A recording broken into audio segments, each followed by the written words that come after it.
This from Washington Irving. There is sacredness in tears. They are not the mark of weakness, but of power. They speak more eloquently than 10,000 tongues. They are the messengers of overwhelming grief, of deep contrition, and of unspeakable love.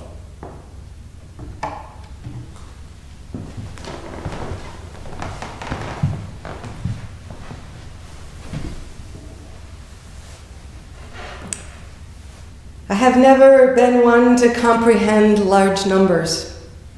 Every time I visited the Arlington National Cemetery and stood before the fields of those white stone markers extending on as far as I can see, I lose myself in the infinity of the loss. For while numbers tell a story of their own about the size of things, they can also obscure what's being tallied. In this case, the human faces they represent, each one telling a story of the depth of things.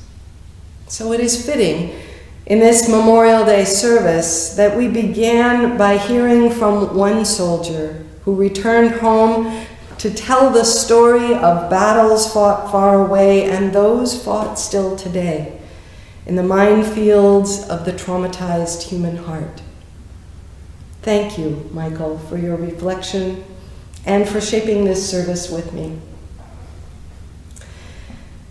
Thank you for helping us all, soldiers and civilians alike, to find our way into a remembrance of war that speaks of its true depth in a way that might begin our shared transformation, our journey toward healing and understanding, which is to say, toward peace. This is not, I want to be clear, an easy way. As Peter Mayer's song says, it is not marked by hoot or holler, nor hip hooray, but rather by our tears. So on this Memorial Weekend, we remember not with fanfare, but with grief. We remember those whose lives were cut short by wars, past and present. We remember those whose bodies, minds, and spirits have been harmed by warfare far away and here in our own streets.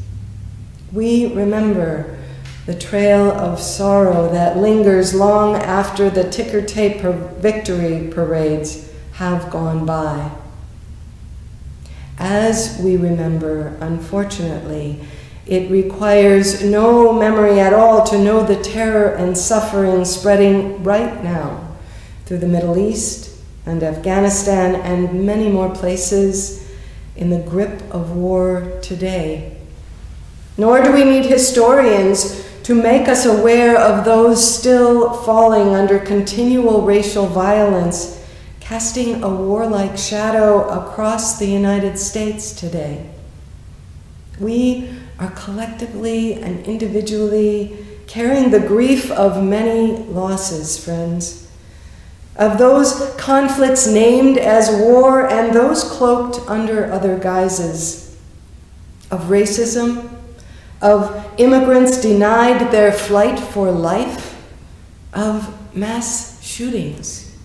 And this is deepened by the grief brought on by the pandemic we have been through and are still in today.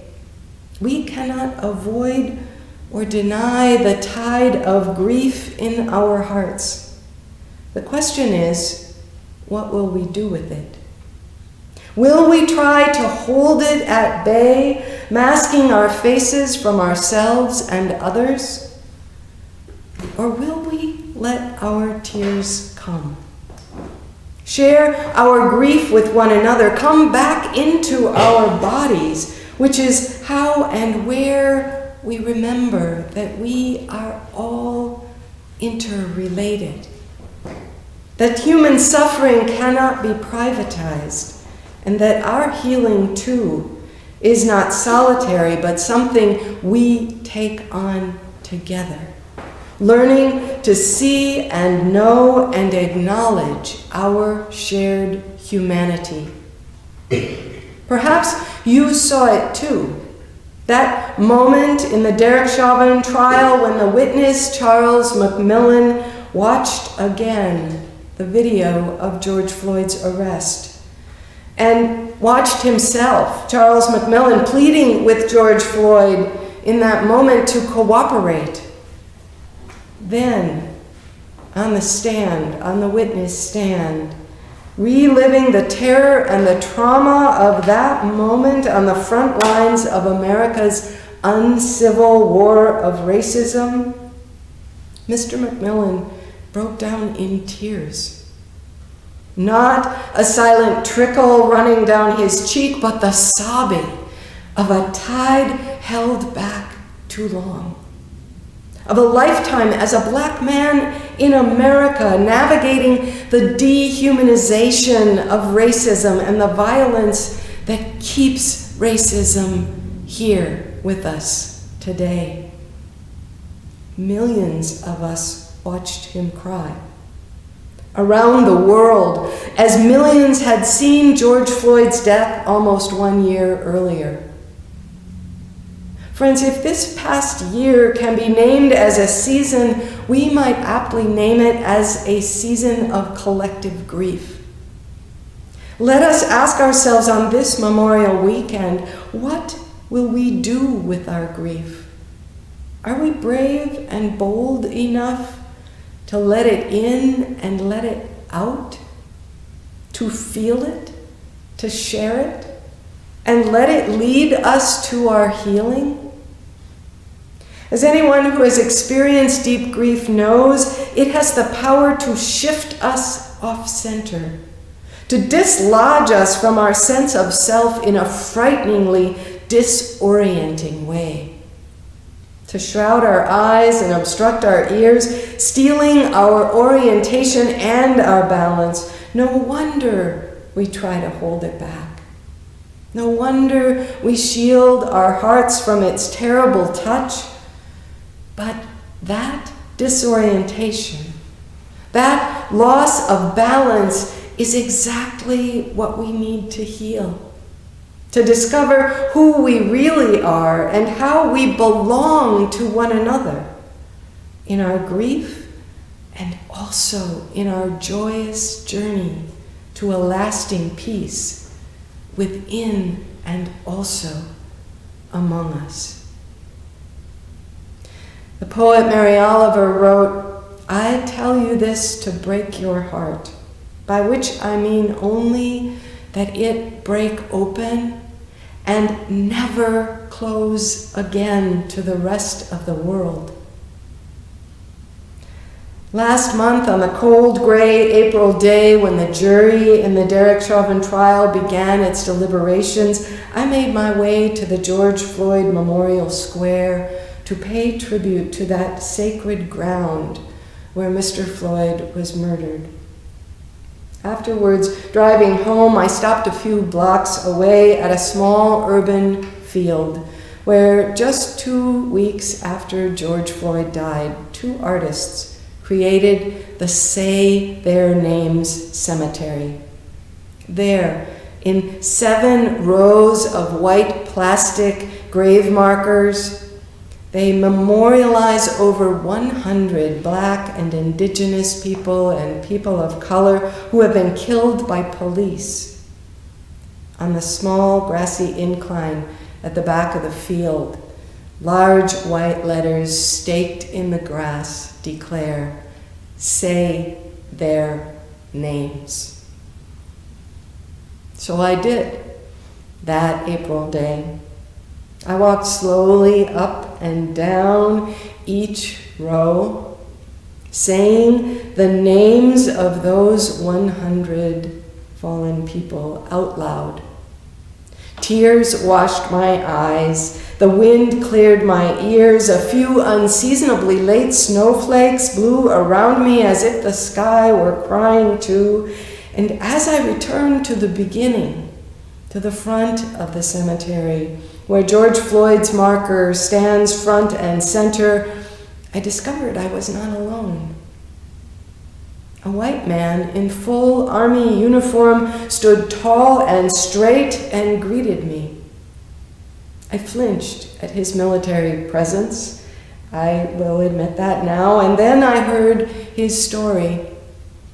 He was from Mississippi, a veteran of the Iraq War and the great-grandson of Confederate Colonel James Z. George. Later elected to the U.S. Senate, where he was one of the original authors of the Jim Crow laws, intentionally disenfranchising black voters. This soldier with me told me that seeing the murder of George Floyd last year had planted a seed in his heart, moving him into action. He had come to the Twin Cities to meet with George Floyd's family and to learn how he might participate in the healing of our shared losses, to participate in the transformation of our deep grief. We stood there together, two white people, one from the north, one from the south.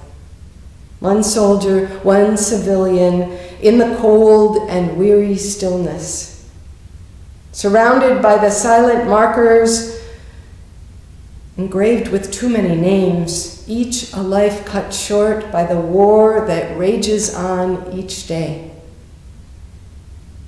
I tell you this to break your heart, that it, by which I mean only that it break open and never close again to the rest of the world.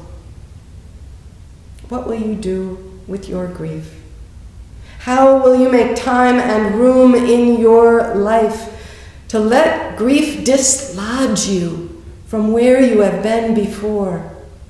To let your heart open to your own humanity and that of others.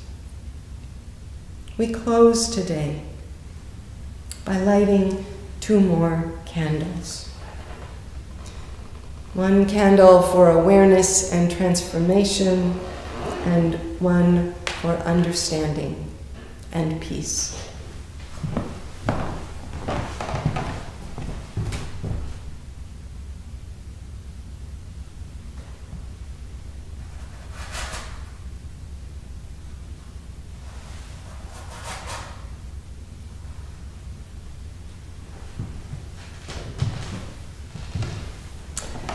May the flickering light at the tip of these candles be a guide for all of us. May the grief that opens our hearts today and on any day to come be a door that we keep open, a door to healing, a door to transformation, a door to peace. May it be so. And amen.